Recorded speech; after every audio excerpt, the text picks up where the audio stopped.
Fox News alert now, Russian fighter jets, two of them, forced a U.S. military drone to crash in the Black Sea, with U.S. officials warning of escalation. This incident demonstrates a lack of competence in addition to being unsafe and unprofessional. And we don't want to see this war escalate beyond what it already has done to the Ukrainian people.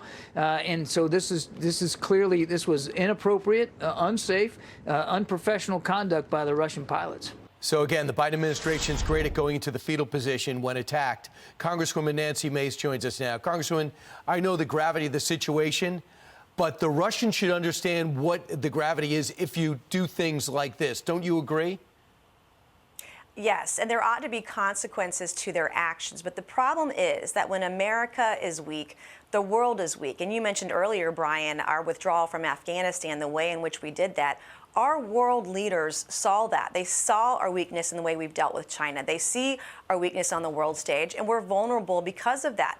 And so far, in the last 24 hours, it's just been a slap in the wrist. Russia is bad. Those are just empty words, but we have to take action. We cannot allow this to not have any consequences. And if we're unwilling to shoot down a Russian jet who brings down one of our pieces of equipment, then we ought to be exacting more sanctions on Russia. There ought to be consequences to their actions. Then we should send 3 drones today, right over there in international airspace. Let's do it. And that cost us $32 million, and we call him unprofessional. What an embarrassment that is. And from an admiral, he should know better. Let's talk about something else. For the longest time, we know Hunter Biden was up to no good. We didn't know how far this would go. But now we got the bank records from Bank of America, and it reveals other Biden family members involved with millions of dollars worth of transactions with this Chinese energy company. How significant is this discovery that James Comer announced yesterday?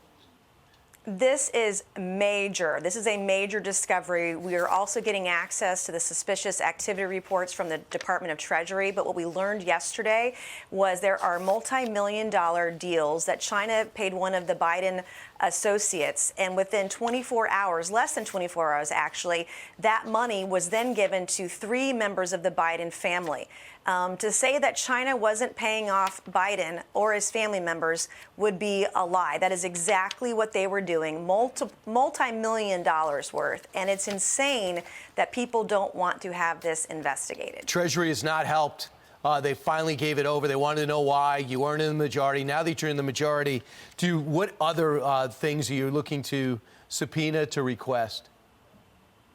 Well, this is just the tip of the iceberg. And quite honestly, Brian, seeing the whistleblower reports I've seen on a number of different issues, including fraud and abuse in our federal government, it's hard to know where to start. I just read a whistleblower report, for example, the other day where someone at the Pentagon was essentially paid off $1 million to give a non-competitive sole source contract to their favorite software company for $10 billion. This kind of thing that is going on with the Biden family, it is prevalent, it is pervasive, and it needs to stop. We need to have referrals once we have an investigation if crimes were committed. Referrals need to go to DOJ. People need to be fired. There ought to be consequences to bad and illegal behavior. I don't care how high of an office you carry. People need to be held accountable. If he gets paid by the Chinese government and did not disclose it, doesn't show up on his taxes, if this gets bigger, how does he run for office again? Because how could you possibly not be transparent, and you have to deal with China at the highest level, but yet you're into China, possibly for millions of dollars? Congresswoman, I know you're off this week. See it, not off, but off from Washington. Hopefully you'll get briefed. I'm never off. I know.